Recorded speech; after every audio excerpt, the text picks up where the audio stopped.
Guys, this is Laiba Abbasi. Pakistan versus Bangladesh का first test match का day 2 comes to an end with Pakistan in the driving seat. Yes, you overheard me right. मुझे पता है कि आप लोगों को इस वक्त बड़ी हैरत हो रही है कि पाकिस्तान ड्राइविंग सीट पे कैसे वो टीम जो पहले दिन पर बिल्कुल क्लूलेस नजर आ रही थी, स्लिप्स में कैचेस छोड़ रही थी, इनको समझ नहीं आ रहा था। टॉस जीतने के बावजूद भी ये लोग ऑन फील्ड इतने क्लूलेस थे, इनको डिसीजन मेकिंग नहीं समझ आ रही थी। इनको बॉलर जो है वो वाइडों पे वाइड करा रही हैं, डाउन द लेग साइड जाके जो है वो इतनी गंदी गंदी डिलीवरीज करवा रही हैं।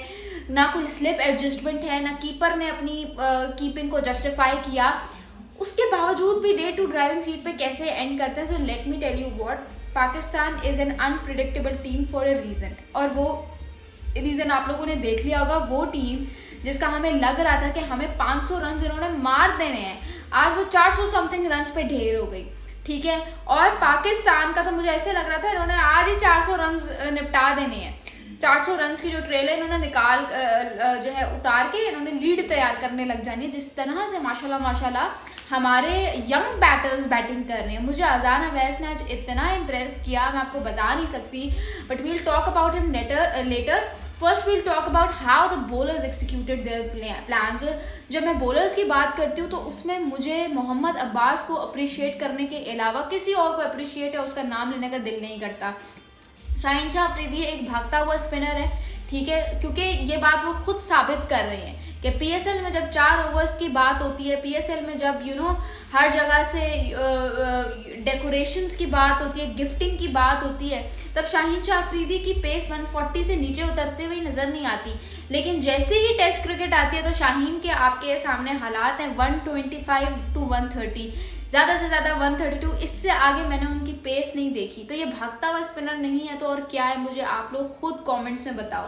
आज मैंने अब्बास और शाहीन शाह अफरीदी की ना बॉलिंग में मतलब एनालाइज किया, दोनों को कंपैरिजन करवा के दोनों का, और मुझे हैरत हो रही थी कि शाहीन जो है अभी इसके अच्छे खासे साल रहते हैं क्रिकेट के, he is like very young, अपनी पीक पर है ये, और फिर भी ये इतनी गंदी बॉलिंग करवा रहा है। और दूसरी तरफ आप मोहम्मद अब्बास को देखते हैं, 36 years of age, but look at his line and length. Pace ना होने के बावजूद इस फ्लैट ट्रैक पे आप कह सकते हो, क्योंकि टाइम के साथ पिच के हालात बदलते जा रहे हैं। उन्होंने आज जिस तरह से अपना 5 विकेट हॉल लिया वो कमाल था।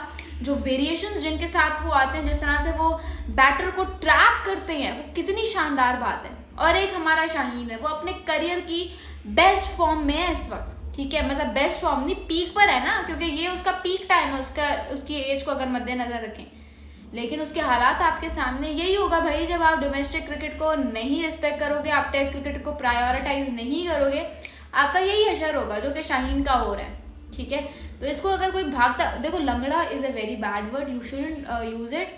आखिर को शाहीन ने हमारे लिए आईसीसी टूर्नामेंट्स में बहुत कुछ किया है, ठीक है, पाकिस्तान के लिए, बट आप उसको भागता हुआ स्पिनर कह सकते हैं। लंगड़ा is a very vulgar word मेरे नहीं ख्याल से, वो एक रिस्पेक्ट का एलिमेंट जो है वो गायब हो जाता है। खैर, उसके बाद हम बात करते हैं पहले जो सेशन हुआ that completely belonged to Abbas Afridi, बल्कि बहुत बड़ा उसका हाथ था आज पाकिस्तान को ड्राइविंग सीट में जो पाकिस्तान बैठा हुआ है उसमें बहुत बड़ा हाथ मोहम्मद अब्बास का है। बट मुझे शाहीन ने इसलिए भी डिसअपॉइंट किया क्योंकि वो जब उसकी थोड़ी सी पेस बेहतर होती थी तो वो वेरिएशंस में गड़बड़ करता था। कभी वो बिल्कुल डाउन द लेग साइड जा रहा है, कभी वो बहुत वाइड होके बॉलिंग करवा रहा है, उसको समझ नहीं आ रही। उसकी 1-2 बॉल्स ही आपको मैक्सिमम ठीक जगह पे लैंड करती हुई नजर आएंगी, उसके अलावा he is completely clueless in this format. हमारे प्लेयर्स को लंबी क्रिकेट खेलनी पड़ेगी, वरना जो इनका हाल है इन्होंने जलील ही होना है। उसके बाद आप बात करते हैं नुमान अली की, उन्होंने मुझे ज़्यादा इंप्रेस नहीं किया, but let's wait for 4th innings, ठीक है, ऑफ दिस टेस्ट मैच, क्योंकि आगे आगे जिस तरह से पिच प्रोसीड करेगी स्पिनर्स के लिए बहुत ज़्यादा टर्न उनको मिलेगा स्पिनर्स को। उसके बाद आप बात करते हैं बैटिंग की। When Pakistan came in to bat तो मुझे कोई ज़्यादा एक्सपेक्टेशंस नहीं थी कंसर्निंग कि हमारे ओपनर यंगस्टर हैं, जस्ट 21 ईयर्स ओल्ड। मुझे लगा कि यार एक तो बांग्लादेश के पास इतना तगड़ा बॉलिंग अटैक है उनका, ऊपर से वो अपने घर पर है, ऊपर से जिस तरह की उन्होंने ग्रीन टॉप पिच बनाई हुई है, ऊपर से इतना बड़ा स्कोर बोर्ड पे स्कोर लगा हुआ है, तो ही विल पैनिक। बट जिस इंटेलिजेंस के साथ उसने बैटिंग की है, दैट इज़ एब्सोल्युटली फिनोमिनल, उसकी जितनी तारीफ करूँ कम है। अजाना Awais is currently 85 not out, ठीक है, उसने बहुत शानदार बैटिंग की है।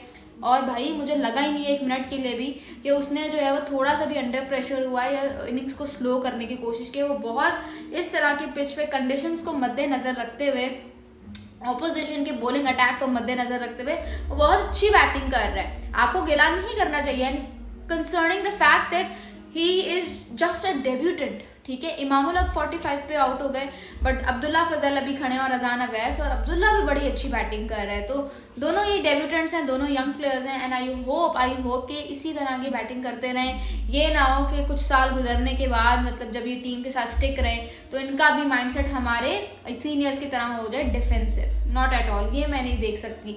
लेट्स सी, क्योंकि मुझे जिस तरह अभी Pakistan is currently trailing by 234 runs with 9 wickets in hand, तो मुझे लग रहा है कि ये लोग अच्छी लीड भी तैयार कर सकते हैं और इनको अच्छी लीड तैयार करनी भी चाहिए क्योंकि आगे मजीद मुश्किलात बढ़ेंगी।